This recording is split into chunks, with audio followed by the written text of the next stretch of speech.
Get on Team Shaq with WinBet. We're playing parlays, boosting odds, and laying the wildest prop bets. Don't miss another game. Download the WinBet sports betting app today. Sign up today and win $200 in free bets when you place a $10 first-time wager on a straight bet or parlay. That's $200 that you can use for all the upcoming basketball action, including the men's basketball tournament. If you bet at least $500 during the first and second round of the tournament, you can get a trip to the 5-star rated Wynn Las Vegas. Offer subject to change. Terms and conditions at wynnbet.com. Must be 21 or older and present in a state where playthrough WynnBet is available. If you or someone you know has a gambling problem, call 1-800-522-4700.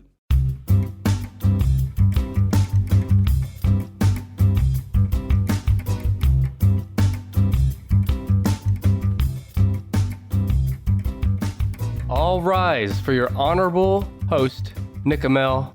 This is the Tennis Podcast, the show where we cover top tennis lists. Every week, either myself or my sidekick host will bring a top 10 list. The other person doesn't know what that list is ahead of time, and they try to guess all items on the list in real time, along with you, the folks at home. Our regular sidekick host, Brandon, is still on hiatus, so today I'm joined by a new guest sidekick host, Rebekah Sebastian. She is a TV host, true crime trivia extraordinaire, and podcast host. I know her most from her true crime podcast, DIE-ALOGUE. Rebekah, how are you doing? Hey, Nick. I'm doing great. I'm happy to be here. Thanks for having me. Awesome. So glad you could join us on DIE-ALOGUE, your show. And by the way, that's DIE-ALOGUE. Rebekah interviews compelling personalities, players, or experts in the true crime and criminal justice space. I was on the show myself back in September 2021. We covered the top 10 cults you probably haven't heard of. And Rebekah, your show has become my go-to cult resource. You like your cults over there. And in fact, you just finished, as we're recording this, you just finished your 3-part series on the business of cults, which I thoroughly enjoyed. Oh my gosh. Yeah, huge kudos to you. Thank you. I don't know if I should say sorry or you're welcome. Both but will work. I'm glad you enjoy the cult content. Yeah, I think they both apply. People also really love when I focus on cults. That's why I'm so happy because I can always delve into cults. So it's been fun. Yes. Surprisingly. You've always got cults on the tip of your tongue, I can tell. Yes. But Rebekah, I kind of gave you an intro there, but I would love for you to also give a really quick overview of who you are for the listeners. I host 2 podcasts now. So as Nick mentioned, one is called DIE-ALOGUE, and it's DIE, of course, where we kill the small talk, per se. I interview people in true crime. So they're creators. They might be on law enforcement, lawyers, but basically anybody with a perspective on criminal justice and true crime. We look at the genre itself, tropes included, and we critique it. And we talk about what we celebrate about it and what we also think, could use some work. My other podcast is called Criminality. And it is an intersection of reality TV and crime. So on that show, I have a co-host named Melissa, and we each take turns telling stories of people you know from reality TV who've gotten in trouble with the law. No murder. So it's nice, a little lighter. I also host a trivia show, as you mentioned, though I wish you hadn't, because that makes me sound like I might be good tonight and people might have expectations that I'm going to be able to guess your list items. But yes, I host a trivia show live and in person in New York City and at various true crime events like CrimeCon. So yes, that's me. Rebekah is who we want to talk about true crime. And one more quick plug for you is Dr. Shiloh, who was recently on our show a few episodes back. She and I talked about the best true crime documentaries. She has also been on your show a couple times, so listeners will be familiar with her as well. Oh, big Dr. Shiloh fan. Oh, yeah. That makes 2 of us. Rebekah, yes. From your body language and just the couple of times we've chatted, I can tell you're nervous about guessing this top 10 list today. And that's pretty common. Every time I have one of these guest hosts on, they always seem to be kind of like, there's a good chance I'm going to make an idiot out of myself because you, like everybody that comes on, has no idea what the list is you're about to guess. No, you're right. I'm nervous and it's not that I'm competitive. It's that I'm like, well, dead air is boring. And I'm afraid I'm just going to be sitting here like, I don't know. But I will work it out verbally, and I trust you, and I'm here for the whole process wherever it takes us. You trust me. Okay. We'll see if you still trust me later. Today, we are talking about the top 10-ish most televised trials in history. Court trials, whatever you want to call it. That's why I had the really cheesy intro today about your honorable host. All rise. Yes. Okay. All right. And I'm going to say that you and people listening that are not super into true crime, you've heard of every one of these. Like, these are all household trials, very famous cases. Oh, I love this. Okay. So let me tell you a little bit about how this is compiled. My sources are a couple, mainly mentalfloss.com's where I pulled the ranking. I also pulled some data from A&E, Hollywood Reporter, and of course our friends at Wikipedia, which I did check the citations on there as well. This is a little different than most of our lists because it's not a true ranking. It's actually, well, it is the top 11 most watched cases on TV, but they're not in order because they're ordered by most recent. So the most recent case is number 1, in other words. Oh, okay. Yeah. So you don't really have to worry about getting the order right as much because they're just all the top 11 cases. I keep saying cases, it's trials. So I'm going to shine. Yeah, you got a big shot. This is making it a little easier than normal. Okay. Yeah. On April 11th, 1961, the trial of war criminal Adolf Eichmann was the first trial to be televised. Since then, there have been a ton of trials that have made global news. So these are the 11 most watched trials ever based on global television viewership, with one caveat. This list was published in 2013. So keep that in mind. 13? Yeah, quite a bit ago. It's the best I could find. 13. Yeah. Okay. Yeah. Okay. So recent trials like Derek Chauvin or George Zimmerman, things like that, would probably be on here, but they're not today because we're only doing it as of 2013. Mm-hmm. Okay. And my last little housekeeping before I turn you loose here, Rebekah, is that this is not going to be a true crime episode. I'm going to mention some of the main details of the crimes, but our focus will really be what happens in the courtroom today. Okay. Great. Cool. It's that simple. Give me a guess. Oh, I just start guessing now. Okay, this is where... did you have anything you wanted to say? Well, I just had a quick question. Yeah. So I assume you said global audience, but these are all American legal criminals. Justice system cases. Okay. Yeah, they're all 11 take place in America, but global viewership is included in determining. Okay. Yeah. Okay, well, I got to go with my gut feeling. My gut instinct tells me that the trial of the century, what we refer to as the trial of the century, has to be on there, which would be the trial of O.J. Simpson. O.J. Simpson, the juice. The juice is loose. The juice is loose. Unfortunately, he was loose in, I guess 1994 was when this took place, or when the crime happened. O.J. Simpson is number 6 on here. So you mentioned trial of the century. In doing research for this, I found that every one of these cases, every one of these trials has had that moniker kind of bestowed on them. But I don't think any of them more true than the O.J. trial. I think the O.J. trial is probably the one that most people would guess first, listening to this episode. I would think so. And that's interesting that people are they're adding that to every trial. Yeah. There was actually a Wikipedia page to say, here's all the trials that have been called trial of the century. Oh, fascinating. Yeah. Huh. Because there's no official definition for that. It's kind of just... Yeah, it's kind of arbitrary. So the O.J. trial, so much to cover here. This trial took place in 1995. It was for a double homicide. O.J. Simpson was nicknamed the Juice. He's an American football running back, broadcaster, actor, spokesperson. He was once very popular with the U.S. public, but he is now best known for being tried for the murders of his former wife, Nicole Brown Simpson, and her friend Ron Goldman. Those two were stabbed to death outside of Brown's condo in the Brentwood neighborhood of Los Angeles in June 1994.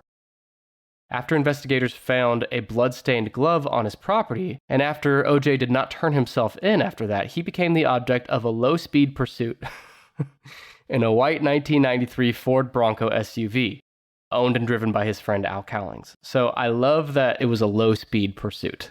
Yeah, it's my favorite kind, really, because...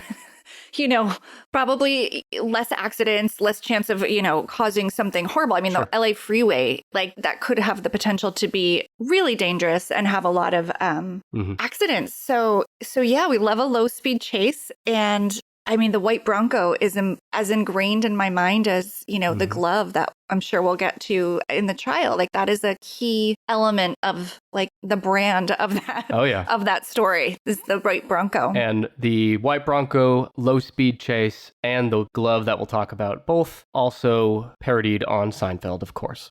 Of course. Rebekah, been a part of a lot of low speed pursuits? Can't say I have. I always, I don't know if other people do this, but if I see a cop anywhere in the vicinity of where I'm driving, I assume they are low speed chasing me. And I'm just like, what did I do? Am I okay? Is it me they want? Like, are their lights going to go on? I just go into that mode automatically. But no, can't say I've been in an actual chase. Oh, you're missing out. Low speed pursuits, really enthralling. Yeah. Well, that low speed pursuit, that coverage of that interrupted the 1994 NBA Finals to broadcast that coverage. It cut off the NBA Finals to show that, wow. And it was viewed by 95 million people. Wow. Yeah, which is huge. We'll talk more about TV numbers here in a minute. The pursuit itself and Simpson's subsequent arrest were among the most widely publicized events in American history. And I think we all know that listening to this, but I think we kind of take for granted how huge that is. Like, the O.J. Simpson trial is up there with like the JFK assassination, landing on the moon, all these huge events through history. For better or for worse, the O.J. trial is in that same ballpark of historical significance, which is saying something. Yeah, it's saying a lot. And I've actually talked about this a lot on my podcast. That is one of the cases I would say that left a real impression on me based on the age I was when it happened.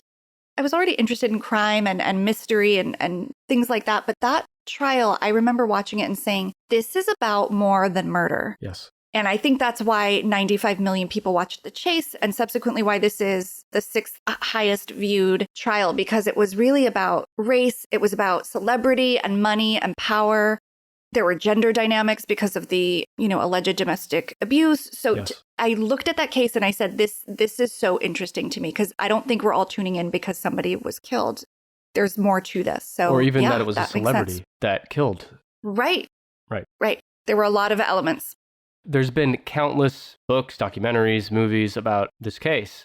But I think, if you're looking for a fictionalized version, well, not fictionalized, but dramatized version of it, the People versus O.J. Simpson series, you seen that? Fantastic. Yeah, so good. Oh, yeah. It really hits on, especially the race element of this, but all kinds of those subtle and not subtle kind of angles to this. Yeah, I think that was an excellent series, perfectly cast, just so good. Maybe not John So Travolta, good. but the rest perfectly cast. Wait, this is the one with David Schwimmer, right? Yes, but John Travolta was... Shapiro. Yeah, right. Yeah. He's almost forgettable because he wasn't as big a player, but yeah, you're right. Maybe that was like the one myth. I mean, he wasn't terrible, but he just seemed... Yeah, I didn't like it. Yeah. But otherwise, solid series, highly recommended.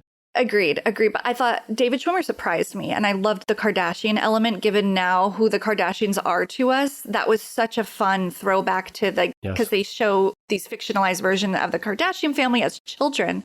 And it's just a wild, interesting, creative look at what may or may not have been. I mean, obviously creative liberties, but it's easy to forget that the Kardashians, Kim, all of them were 1 degree removed from this trial as the children of the famed Dream Team lead attorney. Yeah. And now look at Kim getting her, passing the bar and going on now to help with wrongful convictions. Crazy. I find it a real beautiful full circle moment.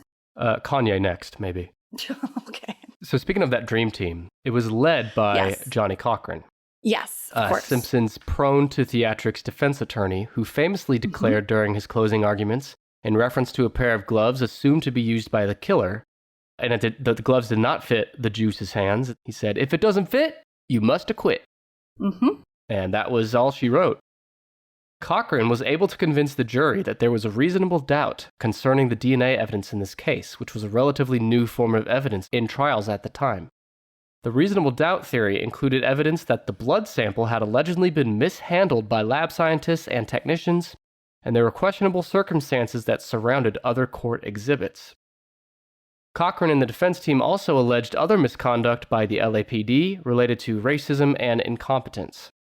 And the LAPD will come up a few times today. There's a hint. Yeah.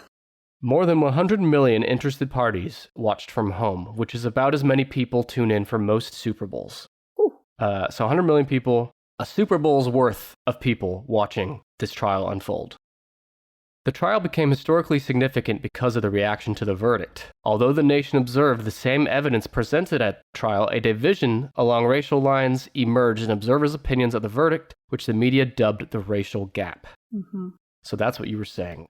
So there's all this back and forth about, was the jury biased and all that stuff, which we could spend a couple episodes talking about this, but I'm going to move on.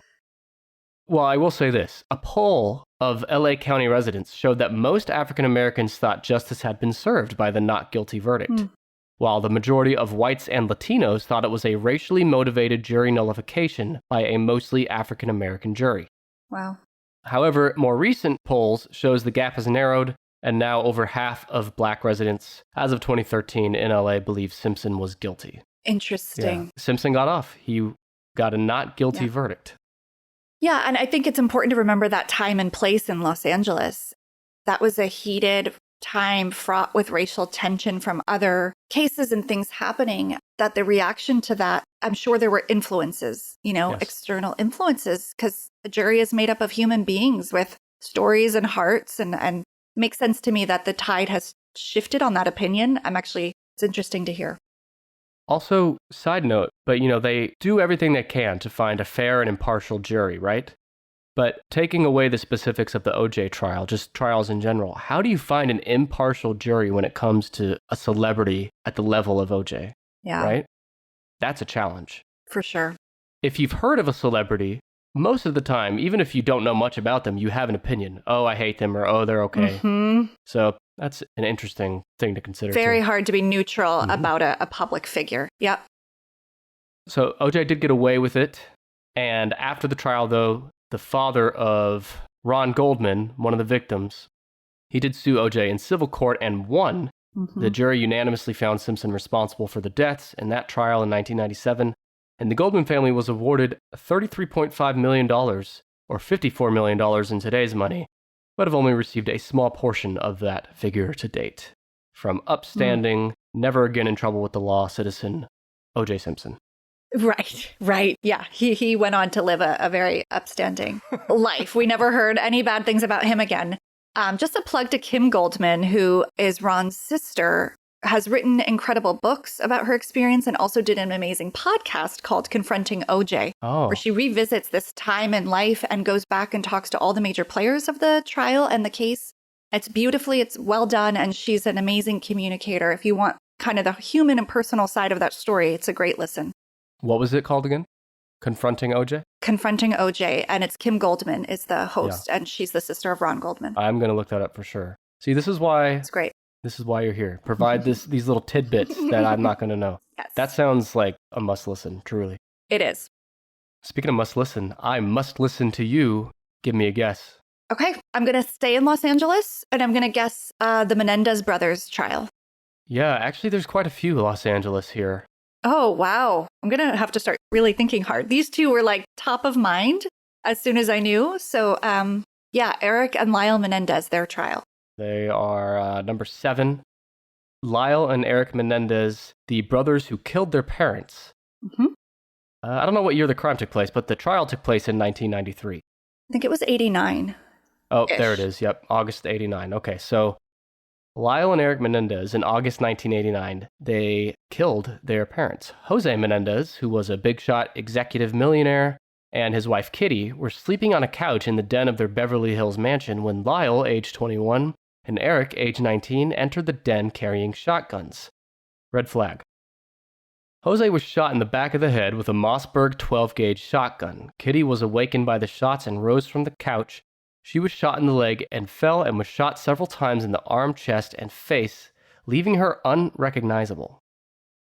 When the brothers returned home later that night, Lyle called the police and shouted, "Someone killed my parents!" Which was him. He killed his parents. Just to be clear. Wonder who, yeah.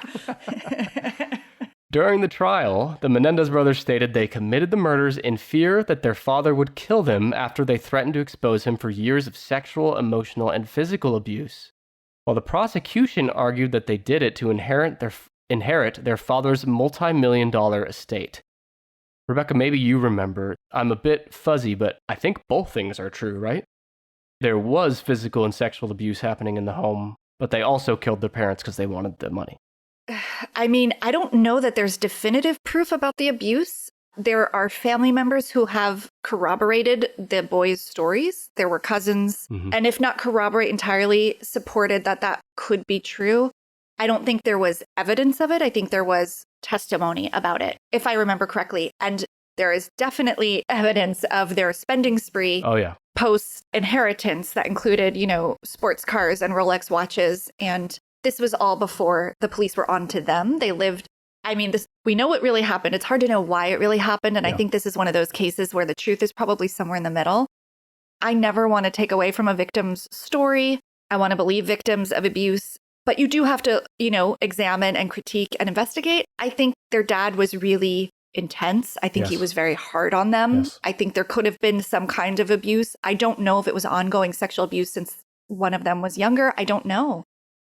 I know a lot of survivors of abuse don't blow their parents up with guns. It's absolutely no excuse if it's true, obviously. Yeah, but I also know trauma manifests differently in different people. So, but the spending spree after certainly leaves a bad taste in one's mouth when viewing it from the outside. Yeah, it's like murder your parents 101. Don't go spend their credit cards like the same day you murder them, right? Yes, absolutely. Write that book, make that known to people, because that's what we want to teach them. It's free advice, everybody. If you kill your parents, first of all, don't. But if you do, wait a few days or even months before you start using their credit cards. Yeah, I think that speaks right to their privilege and right to they'll never suspect us. We said some guy did it, like we called and said there was an intruder. Like, this is full proof. That's it. We're in the clear. Let's go. Yeah. It was good enough for them. Well, and they grew up in a life of privilege and never wanting for anything. Right. Maybe they have covered this and I've forgotten, but I would love the psychological analysis of this case from Dr. Shiloh and Dr. Scott. Yeah. On LA Not So Confidential. Me too. Well, the trial also, one of the things about it that really stood out is how the boys when the murder took place, they were 21 and 19, so they would have been mid to late 20s during the trial. They were dressed to look like small boys, young boys, by their defense attorney.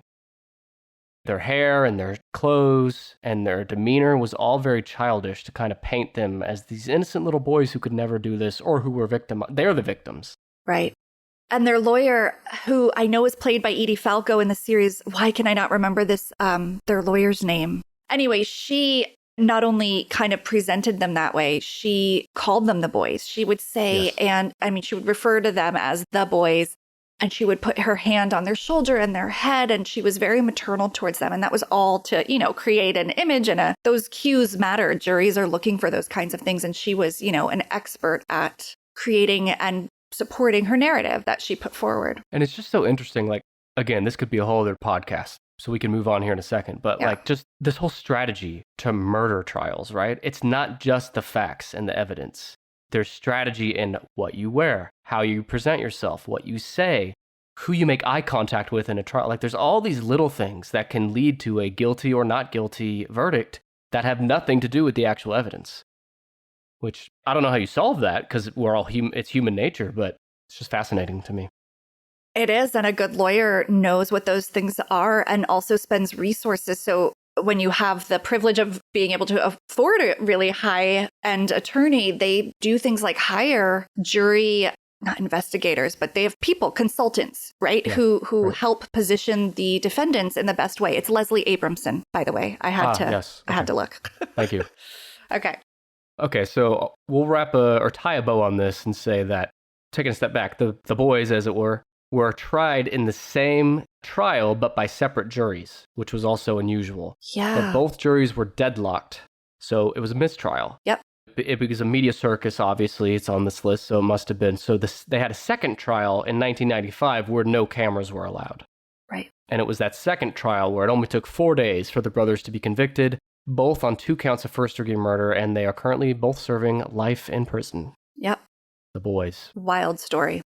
Yeah, but I hope the few days they had with the Lamborghini after the murders, I hope they enjoyed that. Yeah. You've heard of Disney Plus, ESPN Plus, Paramount Plus, but something those services don't have is grade A quality content about top 10 lists. That's why we're bringing the world the fresh tennis content it needs with Tennis Pod Plus.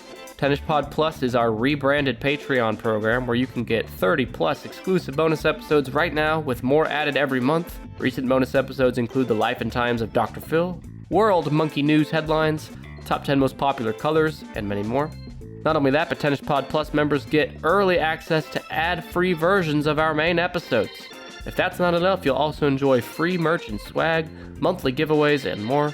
And now, introducing our Hell of an Asset tier, where small business owners can advertise their business on Tennis Podcast every month with custom ad reads by Brandon and yours truly. Are you ready to add some more plus to your life? It's easy. Simply go to tennispod.com/plus, select the tier you want. Starts at just $2, and follow the steps to be signed up within minutes.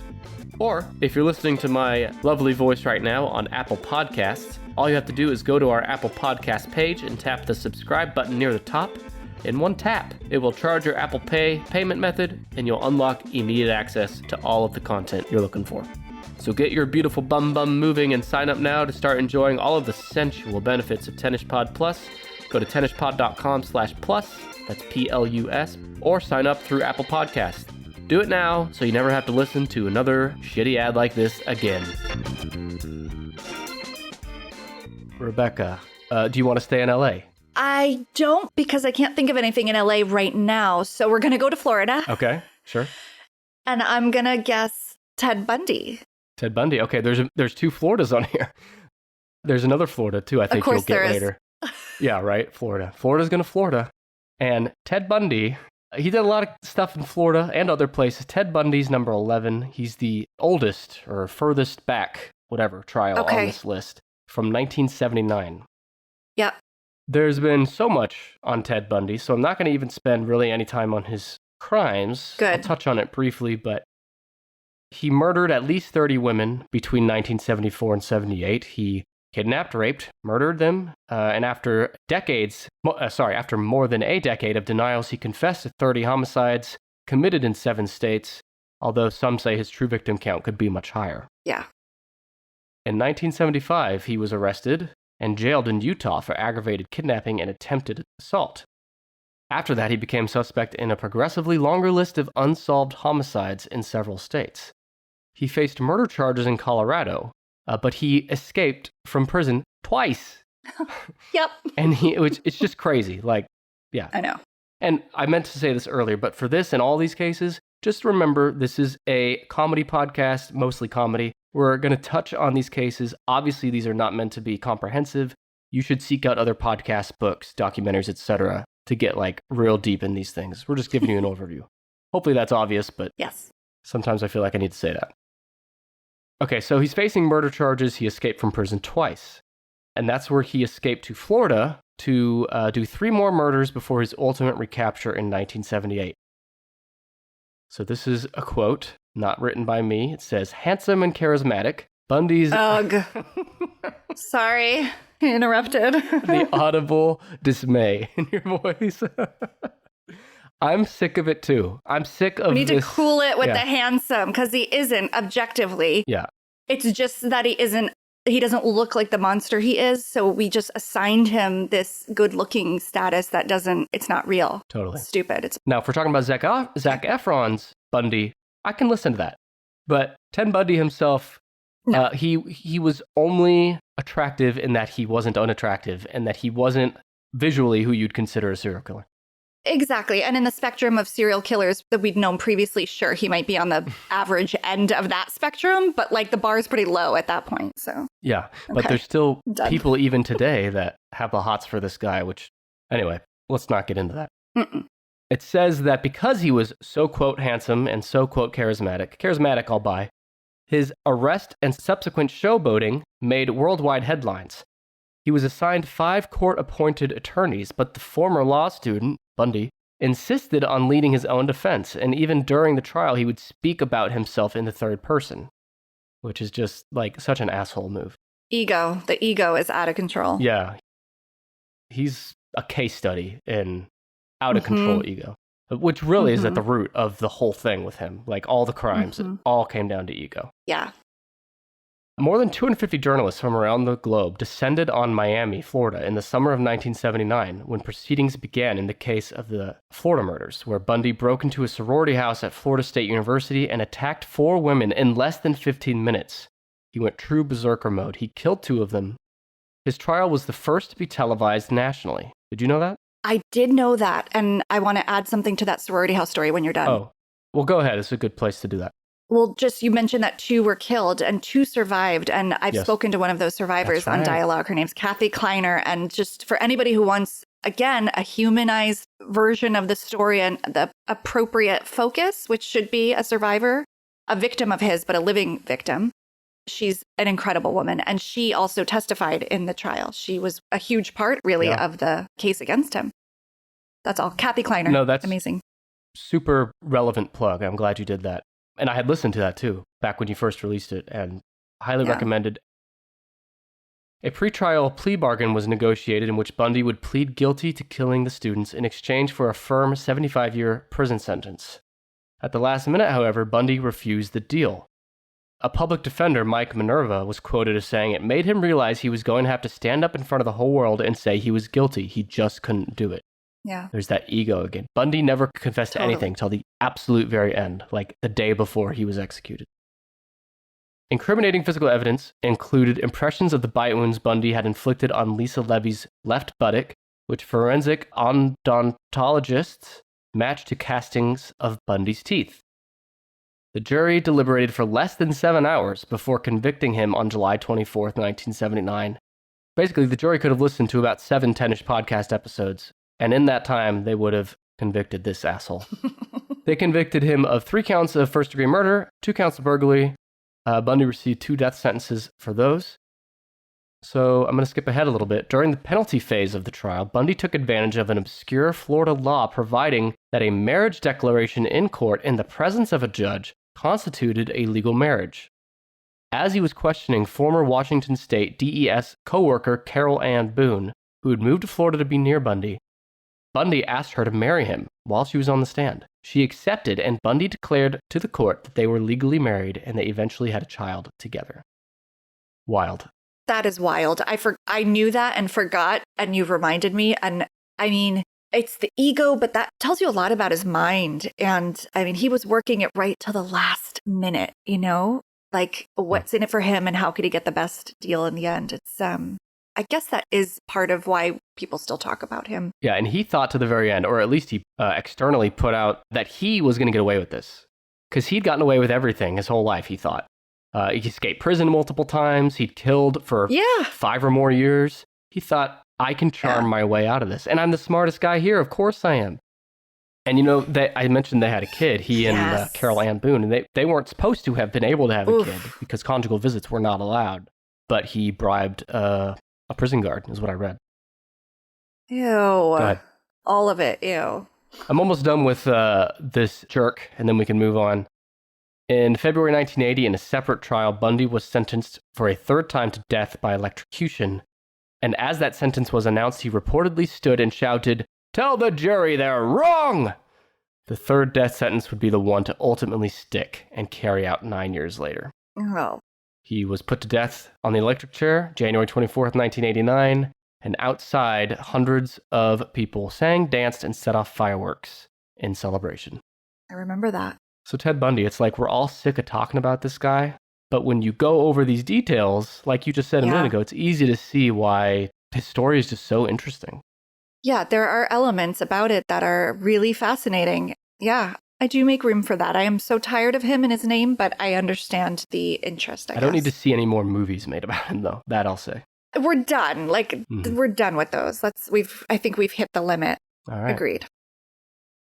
So I'm ready to go back to California. I thought of one. Okay. Oh, wait. No, this was post 2013. No. That won't work. Not ready to go back there yet. Okay. Don't know where this trial was. Actually, this one might have been California, but the crime was in Arizona. But the trial might have been California for some reason. But I'm going with the trial against Jodi Arias. Jodi Arias, yes. Yes. Is it on there? Yeah. And you're right about Arizona. I don't think California is where it took place, but close, both Southwest. So this is a story. It's number 1, by the way, Jodi Arias. Oh, wow. It's 2013. And as I said before, I'm going to go over some of the high-level stuff. We'll get into the case, but this is one of those like super weird and fascinating, like pre-crime things. Last podcast on the left had a great series on it, among other podcasters, but like really encourage people to look into this. Jodi Arias, first-degree murder. Here's the story. Her boyfriend, Travis Alexander, was an American salesman murdered by his ex-girlfriend, Jodi Ann Arias, in Mesa, Arizona in 2008. At the time of the murder, Travis Alexander, sustained 27 to 29 knife wounds and a gunshot to the head, which, by the way, Jodi was taking photos on a camera during all this. So you can see Travis's, like, the look on his face when he sees her. It's, like, chilling. I'm sure you've seen the photo, Rebekah. Yeah, unfortunately, yeah. You don't often get, like, that last glimpse, and it's just fucking terrible. Yeah. Which the camera's what led to her downfall, also. I was just going to say, I mean, I don't want to say rookie mistake. That sounds way too trivial, but I mean, wow, that's bad. Yeah. She testified that she killed him in self-defense, which the obvious thing I'll point out is you don't stab someone 29 times and then shoot them in the head and take photos the whole time you're doing it out of self-defense. So on June 9th, this was a few, I think, weeks later, having been unable to reach Travis, a concerned group of friends went to his home. The group entered and found large pools of blood in the hallway to the master bathroom and Alexander's body in the shower. His friends told police about Jodi by name as a possible suspect, stating that Travis had told them that she had been stalking him, accessing his Facebook account, and slashing his car's tires. Bad sign. So let's skip all the way to the trial. In closing arguments, Arias' defense argued that the premeditation theory did not make sense. Quote, what happened in that moment in time? The relationship of chaos that ended in chaos as well. There is nothing about what happened on June 4th in that bathroom that looks planned. Couldn't it also be that after everything they went through in that relationship that she simply snapped? Ultimately, if Miss Arias is guilty of any crime at all, it is the crime of manslaughter and nothing more. Well, you know, what's interesting is that this is also a case I've covered on the show, and I've interviewed her defense attorney. Oh, get out of here. He's a wonderful man, and what an interesting conversation, not just because of the Jodi Arias story, but because you get this window into what it is to be a public defender. You don't get to fire your client. Like, he did not want to represent her. He was so over it, and there were 2 trials with her, and he tried to get out of the second one, and he couldn't. You don't have a choice. So you have to be the best lawyer you can be for your client, even when they are a piece of garbage who lies, which in my opinion... Can you imagine talking with this person, having a conversation with Jodi, just from what I've read about her? Ugh. It sounds like hell on earth. She is a very difficult person and is very draining. She's kind of like one of those emotional vampire types. And Kirk Nurmi was her attorney, and he's written books on it, and he's been on my podcast. If you want just an interesting glimpse into our system about what does a lawyer do when they have to represent someone who's terrible, it's really interesting. But that story, and unlike the Menendez brothers, I think that self-defense case was garbage. Oh, absolutely. And the Menendez brothers' self-defense may have also been garbage, by the way. I just couldn't remember. Self-defense, yes. I guess I mean the abuse story. There was no proof or any signs that that was true with Travis. This was really a pretty straightforward case of like a jilted lover type And that's situation. what the prosecution said. They said there was no evidence that he ever laid a hand on her. There was no way to appease this woman who just wouldn't leave him alone. Yeah. Which is absolutely true. And after 15 hours of deliberation, Arias was found guilty of first-degree murder. All 12 jurors found her guilty of premeditated murder. And as the verdict was read, Travis Alexander's family smiled and hugged one another, and crowds outside the courtroom began cheering and chanting. So here's kind of stepping away from the crime itself and just talking about the coverage of the crime. HLN, which I forget what that stands for, but it's the TV network. Do you remember what that stands for? Oh, yeah. I've had an anchor from there on. HLN is... I'm looking it up. I have no idea. I think it's headline news. Yes, I think you're right. Headline news. Okay. they were all over this, and they compared the case to another very famous case that's on this list that you're going to guess here in a minute. And they compared the similarities and the emotions the case incited in the general public. Additionally, HLN aired a daily show covering the trial called HLN After Dark, the Jodi Arias trial. Oh my gosh. The cable network sent out a press release titled HLN #1 among ad-supported cable as Arias pleads for her life, bragging that they led in the ratings. It's like a soap opera. They were treating it like a nighttime drama. Them and America. Well, right. I mean, they were giving us what we wanted, clearly. But like, that is gross. But I also understand it because I find watching trials and court proceedings really interesting. And I don't think it's a bad idea for us to watch them. It shows you our criminal justice system in action. But for sure, the spin of like treating it like tonight's primetime entertainment, that's gross. Yeah, which it's gross, but I'm also, I watch stuff like that. So who am I to say? But I'm tuning in for sure. No, I know. Yeah, there's a nuance though. I mean, there's another way to promote it. I don't know. Okay. Yeah, let me read their headline again. This was a press release by HLN. Yes. HLN #1 among ad-supported cable as Arias pleads for her life. Yeah, I mean, it's like words matter. That's how she's pleading for her life. Yeah. Oh, man. Did she get the death sentence? I actually am not sure. No, she like narrowly avoided the death penalty, I want to say. Yeah. Yeah, life in prison without the possibility of parole.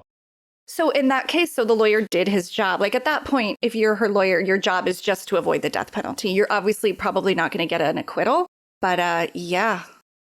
Oof. Super interesting case. So I mentioned there that HLN compared this trial to another one.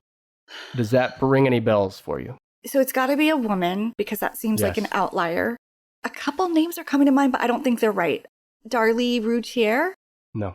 Is she on there? No. No. Think about... I'm sorry. Yeah, you go ahead and guess. I'll give you clues if you need it. Oh, okay. So Clues. I need clues. It's a murder trial. Okay. People have a visceral reaction to just her name and face. Is she a serial killer? No. Okay. This is Florida. I'm going to kick myself. It's recent, 2011. Oh my gosh. I know people are screaming. People are... Dead 2-year-old girl. Oh my gosh. I cannot believe this didn't come up when I was in Florida. Casey Anthony. Of course they drew that comparison. Oh my gosh. Yes. Thank you for saving me, throwing me the lifeline. Yeah, I think Casey Anthony is the trial of the century post OJ. Yeah, I could buy that. That was some riveting. I mean, because there was the whole missing. Her little girl was missing. Yes. Kaylee Anthony was missing before the arrest and before the trial. So that was like a saga that we followed for a very long time. What a horrible story.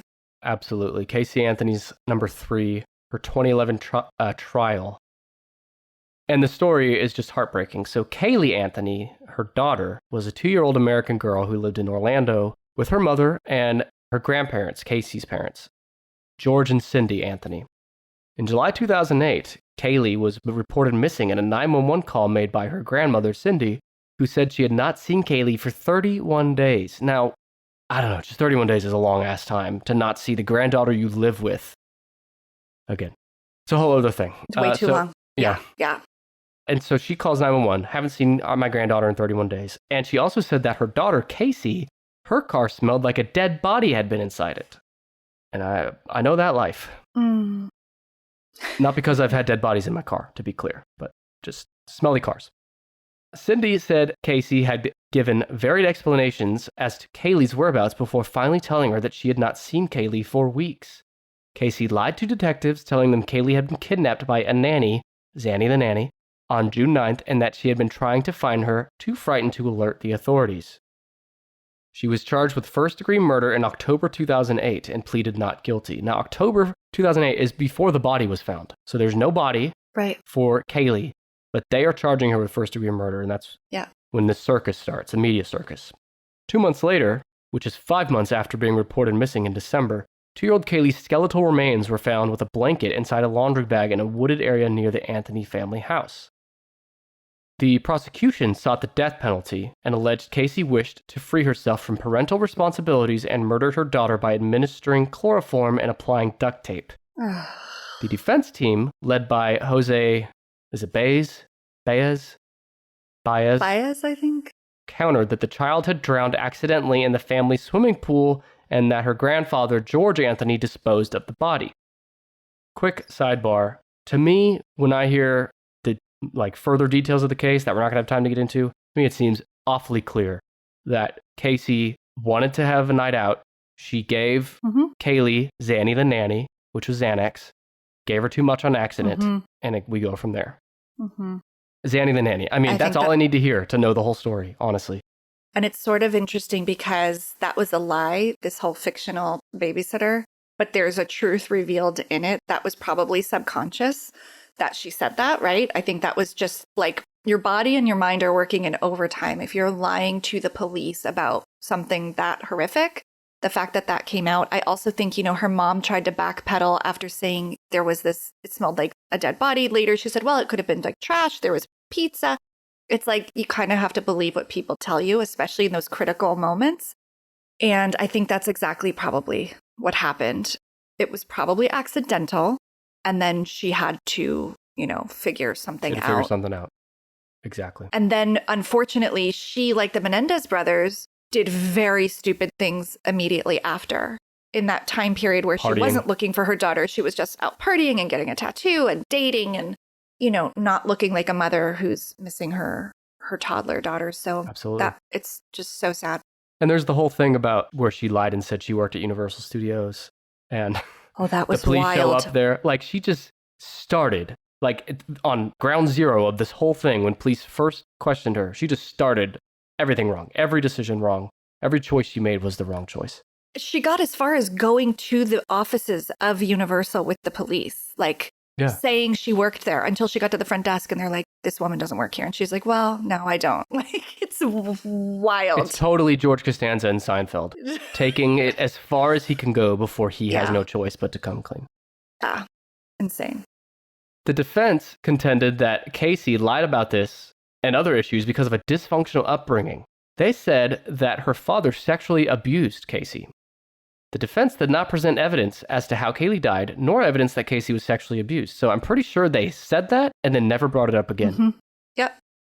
The jury found Casey not guilty of first-degree murder, aggravated child abuse, and aggravated manslaughter of a child. But they did find her guilty of 4 misdemeanor counts of providing false information to a law officer. 2 of those misdemeanors were eventually overturned. So Casey got out of this. It's incredible in hindsight. I will never understand it. Yeah, me either. This goes on to say that if it weren't for polarizing personality Nancy Grace, a former prosecutor and then HLN's most popular host and legal commentator, they don't think the case of Casey Anthony might have been such a national cultural obsession, which is a good way to put it. National cultural obsession. Largely spurred by Nancy Grace's outrage over the case, HLN offered all Casey coverage all the time for the entire 6 weeks of the trial. Not to mention the hundreds of hours logged analyzing the evidence in the 3 years that elapsed between Casey's arrest and the final verdict. And in the 15 minutes it took for the jury to announce its acquittal of the 25-year-old Casey Anthony, 5.2 million people watched the verdict on HLN cable network, bringing in the channel's highest ever ratings. Time magazine also described the case as the social media trial of the century. So yeah, a lot to unpack there. Yeah, Nancy Grace hated Casey Anthony. And actually, now that we're talking about Nancy Grace, I remember I've just thought of another trial, but I don't know if we're there yet. I can hold it. I'm done with Casey Anthony. It's another one. I think all of these, to be honest, but all of these are worth reading more into. There's so much meat on the bones. We only have so much time. Tell me the one you're thinking of. So I was thinking of Nancy Grace, which brought me back to California with Scott Peterson. Has to be on that list. He's not. What? I know. What year was that? Well, that was like 99, 2000. That should have been televised. Was it not for some reason? Did they not let media in? I wonder. Because that was like an obsession. Like everybody was talking about that case. Oh, dang. Okay, so we're back in California and I'm wrong. Okay, you look that up. I'm going to keep thinking. Also, we haven't had any serial killers, but maybe they all predate Ted Bundy. Well, oh, right. We had Ted Bundy. There's one more serial killer. Oh, there is. Okay. One more serial killer. There's one and he's rape. In California? No. He's not? No. Serial killer's not in California. Okay, so it's not Richard Ramirez. No. Okay. David Berkowitz, New York? Nope. No. Too early in history. Too early. This serial killer, the people might have had a taste for his trial, but this guy had a taste for something else. Oh, okay. Dahmer. Jeffrey Dahmer. That's pretty good, right? That was a great clue. Disgusting, but great. That's how you could describe this show in general. Disgusting, but great. You can quote me on that. Put it on a sticker. I will, for sure. I don't know anything about Dahmer's trial. Tell me. Really? Okay, that surprises me. No. Mm-mm. Jeffrey Dahmer's number 9 from 1992, his trial. I can't believe it was that recent for some reason. I thought he was earlier. Okay. No, okay. He was, I think he was caught in 91 and trial in 92. And his is way different from Ted Bundy. So think about Ted Bundy while I talk about this. He was egomaniac, represented himself in court, never admitted to anything till the absolute last second. Keep all that in mind. Okay. So Jeffrey Dahmer, he was an American serial killer and sex offender who committed the murder and dismemberment of 17 men and boys between 1978 and 1991. He got away with this for a long time. Wow. Many of his later murders involved necrophilia, cannibalism, and the permanent preservation of body parts, typically all or part of the skeleton. Now, for those of my listeners, I know not all of you are into these grisly details, so I'm not going to get into it if you don't want. Jeffrey Dahmer, let's just say, fucking horror show. Dark, so dark. Yeah, it's about as dark as it gets. When he was caught, he waived his right to have a lawyer present throughout his interrogations, adding he wished to confess all as he had, quote, created this horror and it only makes sense I do everything to put an end to it. Again, contrast that to Bundy. The trial was broadcasted nationally, but on a 10-second delay in order to carefully edit out those exhibits and discussions that might be too disturbing to viewers. Yeah. So this is cable television coverage of trials. Think about all the trials we've covered, like the quote-unquote bloodthirst, I'll call it, for lack of a better word, that just the American public has for like these gritty details in trials. I'm sure it'd be different today, but in 1992, they were editing that shit out of the televised trials. Right. It's interesting. Wow. Yeah, it is. So Dahmer pled guilty to all charges brought against him, which waived his rights to an initial trial to establish guilt, which was part of Wisconsin law where this all took place. The issue then debated in court was by opposing counsels at Dahmer's trial was to determine whether he suffered from either a mental or personality disorder. You think? In February of 92, more than 60 global news organizations were on hand to broadcast the guilty verdict. He was ruled sane and not suffering from a mental disorder at the time of each of the 15 murders for which he was tried. In a statement to the court, Jeffrey Dahmer said, quote, I know my time in prison will be terrible. Spoiler alert. But I deserve whatever I get because of what I have done. Thank you, Your Honor, and I am prepared for your sentence, which I know will be the maximum. I ask for no consideration. What is more terrifying, that he was found not to have a mental problem or that, you know what I mean? Like, which, I don't know what's scarier. I think the fact that he doesn't is scarier. I mean, A+ for owning it, I guess. Like, if we want to. I don't know. I'm not an expert. This is like where I'd love Dr. Shiloh and Dr. Scott again, but like some of the things he does later in prison make me think he's playing a game, right? Oh, see, I don't know anything about this. Okay. And I could be wrong, but because later in prison he converts to Christianity, which is interesting given how his life ends. So but I'm going to take a step back for a moment. He was sentenced to 15 consecutive life sentences for his crimes. In November 94, so this is about 2.5 years after he was sentenced, he was beaten to death by fellow inmate Christopher Scarver. He had been severely bludgeoned about the head and face with a 20-inch or 51-centimeter metal bar. Scarver, the guy who killed him, alleged he had been revolted by Dahmer's crimes and that Dahmer had been openly unrepentant in prison. Dahmer taunted prison employees and fellow inmates by shaping his prison food into imitations of severed limbs, complete with ketchup to simulate blood spattering. Oh. That fact is what makes me think, like, how sincere was he in court, you know? If that's true, I mean, I don't know if that's corroborated, if this guy's just full of shit, but if that's true, I take it all back. I don't even know why I was giving him any credit at all. Like, he deserves none, like, just for, but I didn't know any of that. To be really honest with you, I don't love serial killer stories for all my true crime interest. It's like it gets too dark for me. Like, this is a great example. I mean, that is like really not fun to think about. Well, I mean, and he got, That's I guess, horrible. a just end. Like, he still got caught. He still got to prison, and then he was brutally murdered. So, I mean, Yeah. I don't know. I don't know how this all shakes out, but I'm floored that was in 1991 or 2. I can't believe this was right before OJ, right around the Menendez brothers. Like, to me, Dahmer exists in a different decade. I know his crimes started earlier, but like, I learned something. I'd say 90, 91 is like his prime killing years. I did not know that. Yeah. That's so weird. One last thing, the guy who killed him, Scarver, he said that the prison staff knew that he hated Dahmer, and they had deliberately left the two men unsupervised so that he could kill him. Again, I don't know if that's corroborated, but that's what he says. Yeah. I mean, jailhouse justice, right? That could be true. So. Wow. No matter how the last game went, anytime you take the field, you've got a shot at greatness. Give your team the best shot at winning by recruiting more MVPs with Indeed. If you're hiring, you need Indeed, because Indeed is the hiring partner where you can attract, interview, and hire all in one place. Start hiring right now with $75 sponsored job credit to upgrade your job post at Indeed.com/BlueWire. Offer valid through March 31st. And Indeed is the only job site where you're guaranteed to find quality applications that meet your must-have requirements, or else you don't pay.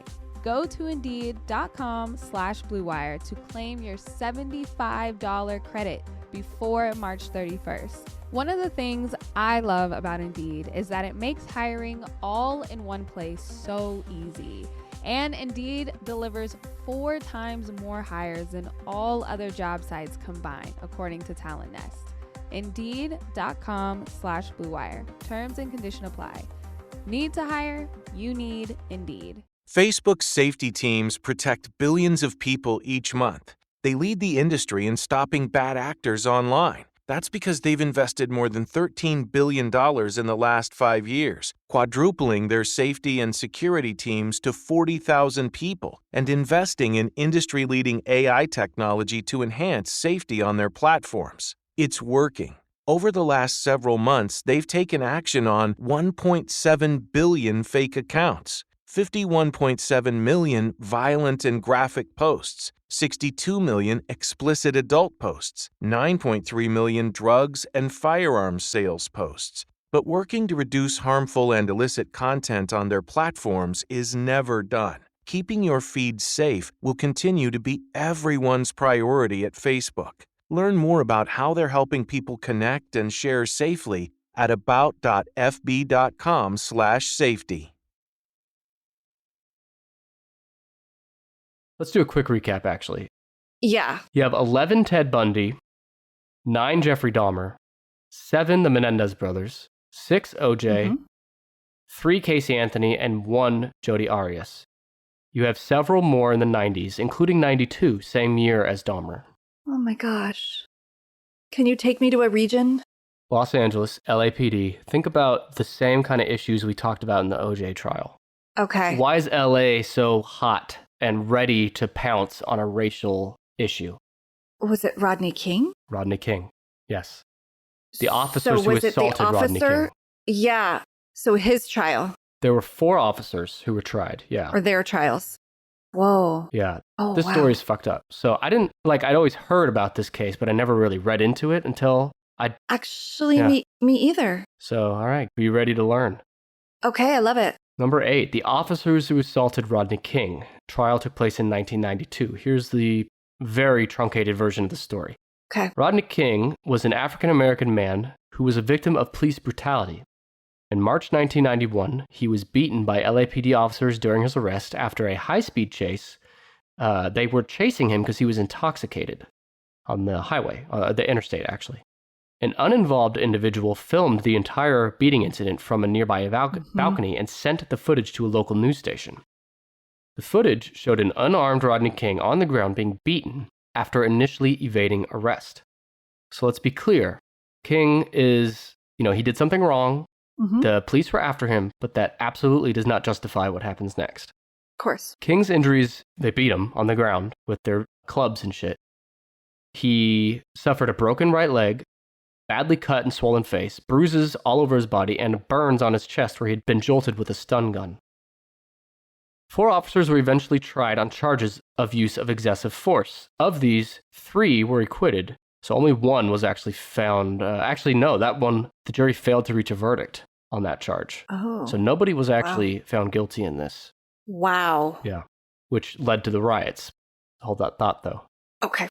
The first 2 seconds of the videotape of the beating, contrary to the claims made by the accused officers, show King attempting to flee past one of the officers. During the next 1 minute and 19 seconds, King is beaten continuously by the officers.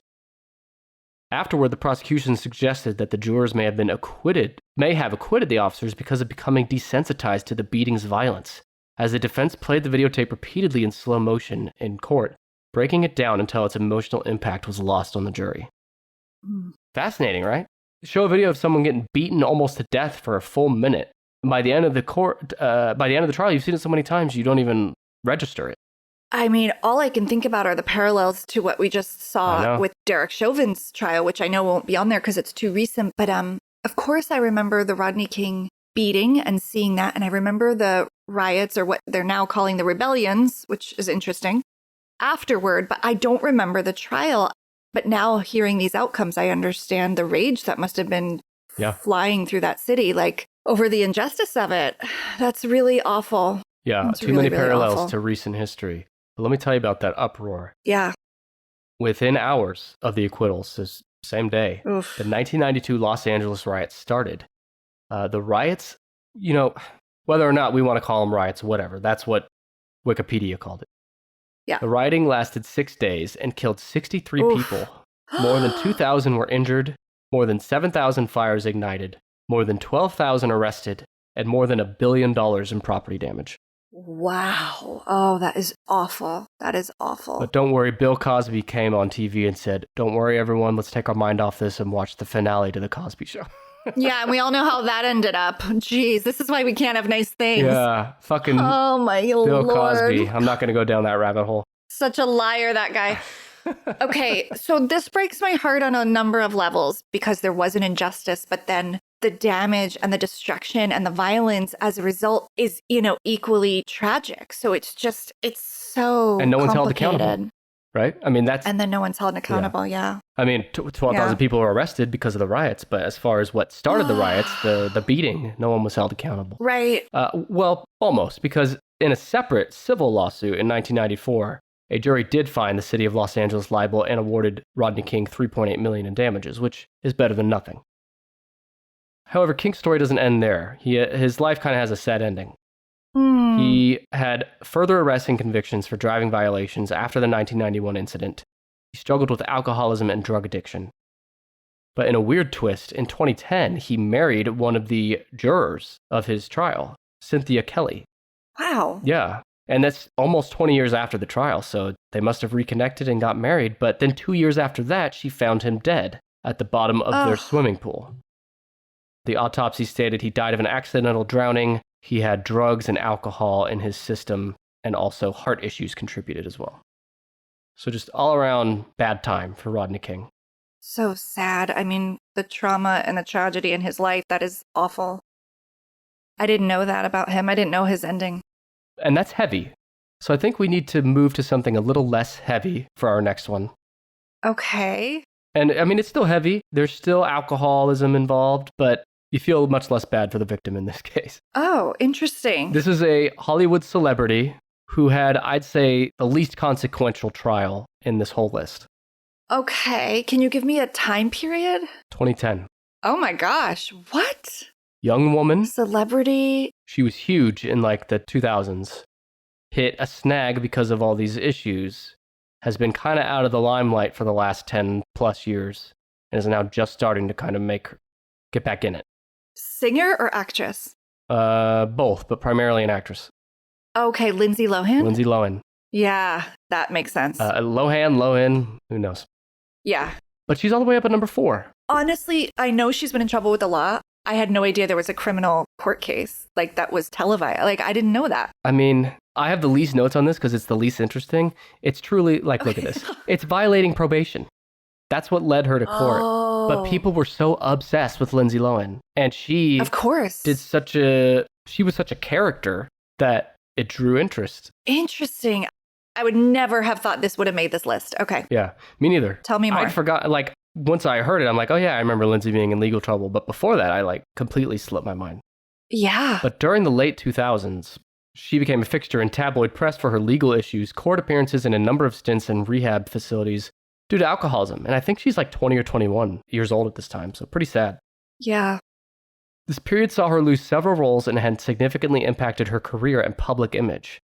She was sentenced to 90 days in jail and 90 days in rehab for repeatedly violating the terms of her probation, which was following 2 arrests for drunk driving in 2007. I mean, that's it. That's what landed her at number 4.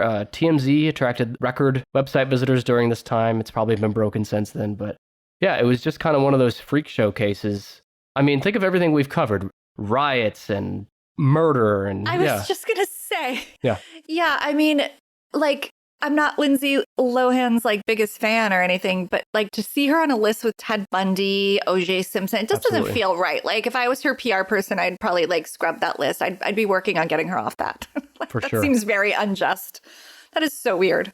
I agree, but she's making a bit of a comeback now. I'm seeing her pop up and stuff more and more lately. Good. And also, Mean Girls still holds up. Well, Tina Fey had something to do with it, and that's why. That's a great movie. It's true. Well, you're right. It's Lindsay true. Lohan She's is so actually good. like the least pivotal part of that movie being so great. Yeah, I mean, she was good in it, but like that has the genius of Tina Fey behind it, and like the other casting was so great. Amy Poehler as well. Oh my gosh, epic, iconic. I'm not a regular mom. I'm a cool mom. I mean, we all know it. We all live it. That's you, right? That's how you base your Yes, your that's how mother. I parent. I lean into that. Could all use a No, little I'm more. pretty much like, I'm not a cool mom. I'm a regular mom is pretty much how I live. Me too. Okay, good. Okay, so you got 3 left. 2 of them are in LA again. What? Makes sense because it's all famous people. Like famous people is who end up on this list most of the time. Which is like another conversation that needs to be had. But Mhm. I have a guess, but it's not one of these LA ones. But I feel like, could Warren Jeffs be on this list? No. Good guess, No. but no. Okay. Okay. So 2 LA and then the other one's Florida. Of course. I think it's been all LA, Florida, and then Wisconsin for Jeff Dahmer. I don't know where this person's trial was. I wouldn't think it was in Florida, but I have to think Ted Kaczynski would be on this list. No, another good No? guess, but no. Okay. Florida and 2 California. I'm going to need some clues. No serial killers. Okay, no serial killer. So that rules out half of Florida. Okay. Half of Florida. Just kidding. This person is related to a president. Okay. Related to a president. The trial was in 1991. Rape trial. Oh. Oh, is it a Kennedy? It's Kennedy, yeah. William Kennedy Smith. Yeah. Yeah. William. Yes. Mm-hmm. Yeah. Okay. I don't know much about this either. Me either. Like, I'd heard the name. That's pretty much it. Yeah. Okay. This was the nephew of JFK. Wow. He was also a physician, and his trial in 1991 was highly publicized. It all began in March 1991 when William Kennedy Smith, then 30 years old, was in a bar in Palm Beach, Florida. Mm-hmm. There, he met Patricia Bowman, a 29-year-old woman. They went back to a nearby house owned by the Kennedy family and walked along the beach. It's there that the woman, Bowman, told police that he violently raped her. At trial, Smith said that he and Bowman had engaged in sex, but it had been consensual. And although 3 other women, including a law student and medical student, were willing to testify that they had been raped as well by Smith in different incidents, their testimony was excluded on grounds that the pattern of behavior was not similar enough. Smith was acquitted of all charges, and in fact, it took the jury less than 75 minutes to reach a not guilty verdict. Whoa. So that tells me that the defense must have had a pretty compelling case. Yeah. 75 minutes is, that's like practically, that's like right where we are right now recording in that amount of time. Yeah. That's wild. It's wild, I agree. He's acquitted of everything. And it was one of the first trials that gave everyday viewers an up-close look at how the American justice system truly operates. Huh. And lastly, as of 2011, Smith worked at MedRed, a Washington-based medical communications tech firm. So he's moved on with his life, I guess. Okay. That's something else. Like, you think about these people, Casey Anthony's another one. Like, Casey Anthony's not in prison. What are they doing with their lives now? Casey Anthony can't go anywhere, I'm sure, without being harassed. Yeah, she's had to almost live in hiding, and she ended up dating and falling in love with either a lawyer from her team or an investigator from the case, something like that. That's right. Yeah. But yeah, it's almost a different kind of tough ending when they are acquitted. Like that brings a whole other set of problems. But I didn't know anything about that. You guys should do a Kennedy episode, like top 10 craziest Kennedy moments. There's so many. There's so many. Listeners of the show, the Kennedys. Yeah. Okay, so you have just number 5 and 2 left. They're both Hollywood. They both have to do with pop stars. Oh, Michael Jackson? Michael Jackson, but not Michael Jackson himself, although that's a good guess, because he had famous trials for his sex abuse claims. But it was actually after he died, the involuntary manslaughter from his physician, Dr. Conrad Murray. Oh my gosh. Tell me more. You don't know this? That wasn't what I was thinking. No. Yeah. It's crazy that this is on here, but like Michael Jackson's cases, which like nobody can even say the name Michael Jackson anymore. And the first or second thing you think of is, did he abuse children? Don't know. I know. So for him to not be on here, but this guy, it's just crazy. Yeah, that's surprising. Dr. Conrad Murray is number 2. In 2011, he was charged with involuntary manslaughter. So here's the story. Just 3 months after the Casey Anthony trial concluded, HLN attempted to recapture ratings glory by presenting beginning-to-end coverage of the trial of Conrad Murray, the physician eventually found guilty of involuntary manslaughter in the death of pop star Michael Jackson.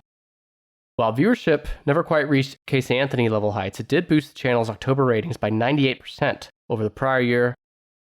Here's the actual crime. In June 2009, Michael Jackson died of acute I can never say this fucking word. Propofol? I don't know how to say it. And benzodiazepine intoxication at his California home. Benzodiazepine, I think. We're going with it. Drugs. Drugs were in the home. Drugs were in Michael Jackson's home for a long time. Mm-hmm. Conrad Murray, the physician, said that he found Jackson in his room not breathing and with a weak pulse. He administered CPR to no avail. He called 911, but Michael Jackson was pronounced dead shortly thereafter. Televised memorial service held at the Staples Center in LA was viewed by an estimated 2.5 billion people around the world. Did you hear that? 2.5 billion people. Wow, billion with a B. Yeah, that's like everyone with a television, I have to assume, had that on. Yeah, that's wild. Yeah. Anyway, 2 months after that, the LA County Department of Medical Examiner coroner concluded that Jackson's death was actually a homicide. Jackson had been administered the drugs, which was an anti-anxiety, all those drugs we couldn't pronounce earlier. He was administered those by his doctor, Murray. Murray was convicted of involuntary manslaughter in November 2011 and was released 2 years later, serving 2 years of a 4-year prison. He got out early with good behavior. I knew nothing about that. So kind of an anticlimactic ending. I guess good for him if you're him. But Michael Jackson, his death, I can't believe he's been dead for 13 years now? But yeah, that was everywhere at the time. Crazy. Yeah, I would never have thought that would be on that list either. And what number was that on the list? 2. Well, think about it. 2.5 billion watched Michael Jackson's service. That'll do it. Right? Yeah. So, like that, so then if they're equating that to, sure. That's going to get all those residual, that interest. Okay. Absolutely. Rebekah, you made it to the end. So we're down to 1? Number 5. Think about, this was fairly recent, it's in the 2000s. Okay. Record producer, musician, songwriter, really old guy. He died last year. Unrelated to any of this stuff. He just died of old age last year. This is not my niche. I don't... Okay. Give me one more, give me a song that he would be responsible for. I don't even know. He's from the 60s. Or a band. Let's see. A production style he described as a Wagnerian approach to rock and roll. He developed the wall of sound. I don't know anything about this shit. He's regarded as one of the most influential figures in pop music history and one of the most successful producers of the 1960s. Oh, I don't know. I'll know it when you say it. I can't believe I'm not going to get the last one. I don't know if I would have guessed it either, but 60s was a little before my time. Maybe we can get Brandon back on to help here. Phil Spector. Oh, okay. That name means something to me, but I would never have been able to. I wouldn't have been able to reach deep to get it. So, okay. Tell me about this. I'd heard the name, and again, that was about it for me. But yeah, he had 2 trials in 2007 and 2009. Here's what happened. In February of 2003, Phil Spector, again, this music legend and icon, he shot actress Lana Clarkson in the mouth while in his California mansion. Yes. The body was found slumped in a chair with a single gunshot wound to her mouth. Phil Spector told Esquire later that year that Clarkson's death was an accidental suicide and that she, quote, kissed the gun. However, his driver, Adriano de Sousa, said that he saw Phil Spector come out of the back door of the house with a gun in his hand. But Phil Spector remained free while awaiting trial on a $1 million bail. So, Rebekah, if you ever go to prison or you're held awaiting trial, I'll come through with you and get you that $1 million bail. Yeah, getting that ad money on here, I see. Very good to know. Good to know. We're in the millions, trust me. Truth be told, Spector's bizarre behavior and collection of wild wigs. That's the thing. If you look up photos from this trial, you're going to see this asshole wearing all kinds of weird wigs. Oh, that's so terrifying. That's what drew the attention. And look up his mugshots and photos before he died. You can see why he wore the wigs. Just his hairstyle is crazy. Anyway, that's a lot of what got attention during this trial, which ended in a hung jury. So cameras were not allowed in the second trial, the retrial in 2009, where the jury declared Spector guilty of murder in the second degree. He was immediately taken into custody and in May 2009 was sentenced to 19 years to life in prison in California. But he died just last year in January 2021 at the age of 81 from COVID complications. Oh, wow. I do remember hearing that, and I did just look him up, and he looks insane. He does look insane. That's an interesting story that I remember when you started talking about the details of the murder. I wonder why that one isn't as etched in our memories as others. Yeah, it's like completely off my radar. It was. But man, sorry, I'm distracted looking at these fucking wigs. There's this one. Oh. Yeah. Are you seeing this one that's let me send you this. Look on that link. I'm scared. Oh my gosh. This is going to be the last image I see before bed. This is like that's like a hazard. Like security should not have let him in the trial. You could be hiding something in there. Yeah, not only that, but like imagine, Rebekah, you're on trial, the trial of your life. You're old already. You don't have much time left. You've got to get out of this scot-free. You think, what's the best way to make a good impression on the jury? I know. I'll wear a wig that is going to fucking set off a fire alarm. Yeah, listeners, you need to put this on your Instagram. It's probably 2 feet in diameter. It's a big round bouffant. It's like, it looks crunchy and hairsprayed. It's insane. Also, the buttons on his shirt are like rivaling that wig. They're huge. Oh, yeah. This guy's got interesting choices. I'm going to have to dig a little deeper into this one. Yeah, I'm going to put a link to some of these photos in the show notes for this episode. Definitely check it out. Yes. During the day. You'll be too scared at night. You know, the last episode released as we're recording this was about the top 10 creepypastas. Oh. And I think a creepypasta needs to be written about this fucking picture. Agreed. There's a lot there, a lot to work with. Yeah. Amazing. Okay, well, we did it. Rebekah, you were so nervous, and you did great. I was so nervous. Great-ish. Thank you. Okay, yeah. Well, hey, that's not keeping it on brand, you know? I'm glad I didn't completely disappoint, nor did I astound and amaze, so I feel good about it. And you had a great co-host to help you through, right? Indeed. I mean, you threw me some serious lifelines. I appreciate it. All right, let's go back through those top 11 most televised court cases, court trials of all time. Okay. Number 11, the 1979 trial of Ted Bundy. Number 10, the 1991 rape trial of William Kennedy Smith. Number 9, the 1992 trial of serial killer Jeffrey Dahmer. Number 8, the 1992 trial of the officers who assaulted Rodney King. Number 7, the 1993 trial of the boys, the Menendez brothers, who killed their parents. Number 6 is O.J. Simpson, the Juice, the 1995 trial that he somehow got away with. Number 5 is Phil Spector, the last guy we talked about. Number 4, completely out of place on this list in my opinion, Lindsay Lohan. Number 3, Casey Anthony. Number 2, Dr. Conrad Murray, who got involuntary manslaughter for killing Michael Jackson. And number 1, the 2013 trial of Jodi Arias, who stabbed her boyfriend Travis in Arizona up to 29 times and photographed the whole thing. We did it. I need a smoke break. Yeah. Hey, let's take a quick break from the murder and kidnapping and all that other fun stuff to read a few reviews from you, the listeners. Every week on the Tennis Podcast, I read reviews from Apple Podcasts, from Podchaser, and from Good Pods from listeners like you. First one comes from EBB on Apple. They say, the banter is absolutely hilarious. I've never heard a more funny top 10 list than this. Enjoyed the show. They've never heard a more funny top 10 list than this. So I don't know how many funny top 10 lists you're listening to, but I guess we'll take that as a compliment. In all seriousness, I appreciate the review. Thank you. The next one comes from Conspiracy Me on Podchaser. I like it already, that username. They say, trying to guess what is number 1 in a top 10 is like trying to put an elephant in the eye of a needle. Sometimes you're right and sometimes you're wrong. Either way, great show. Trying to put an elephant in the eye of a needle. Well, Conspiracy Me, that's just physically impossible. But you can put a needle in an elephant. It might be the last thing you do, but you can do it. Anyway, thanks for that review. If you want me to read your review, no matter what it says, you know what to do. Rate us 5 stars, write a review. I will read it on a future episode. Now let's get back to my discussion with Rebekah. And it's awesome, I didn't even think about this when I brought you on for this, but it worked out great that you have super relevant episodes and even guests on your own podcast that really tie into this. So that worked out great. Yeah, I couldn't help but mention them because it's the first thing that will come to mind in some of those references. Yeah, especially for any of your listeners listening to us. They'll be like, hello, yeah. Rebekah covered that. She better mention this.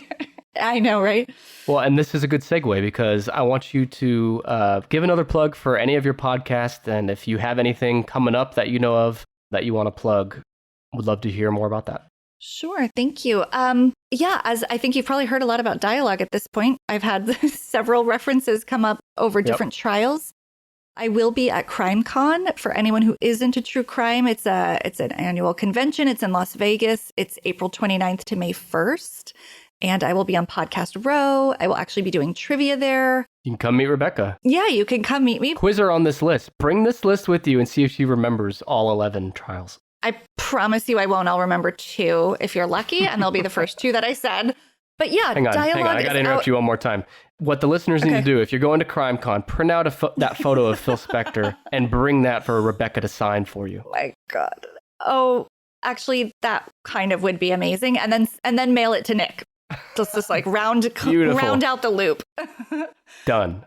That one's for you. But yeah, new episodes of Dialogue come out every Wednesday. And if true crime isn't your thing, if you like kind of more this pop culture space that's a little lighter criminality, those episodes are twice a month on Fridays. And they're really, really fun. If you like TV, reality TV, pop culture stuff, that's all over there. But you can find out everything I'm doing, including events, on my website, which is my name, RebekahSebastian.com. Yeah, and I'll have a link to that in the show notes. Thank you. I'm just looking back here to find it. What episode was this? Okay, Season 3, Episode 3. I was on your show, the top 10 modern cults you've probably never heard of. So any of my listeners that want to find a good diving in point on Rebekah's show, check that one out. That was a good one. Well, speaking of cults, I hope everyone enjoyed this episode from the Cult of Tennis podcast. Rebekah, it was such a joy having you on. Hope we can do it again soon. Oh, I would love to. Thank you so much. And all the best to Brandon. Yes. And thanks for having me, Nick. Yes, all the best to Brandon. All the best to you, the folks at home. Thank you for listening, and I'll see you next week for episode 167. I'll be joined by a different guest sidekick host for a different top 10-ish list. Until then, goodbye.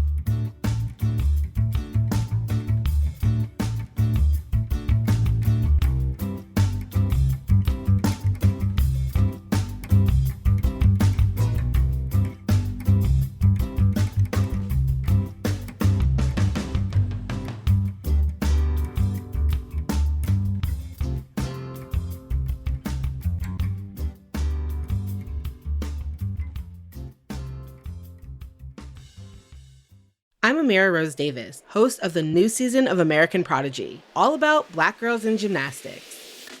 My white coaches just said, you may not get the scores that you deserve because you're Black. It's the story of a decades-long struggle of Black gymnasts trying to find and amplify their voices. I can't be the next Simone Biles. I can't be the next Dominique Dawes. I can only be the next version of myself.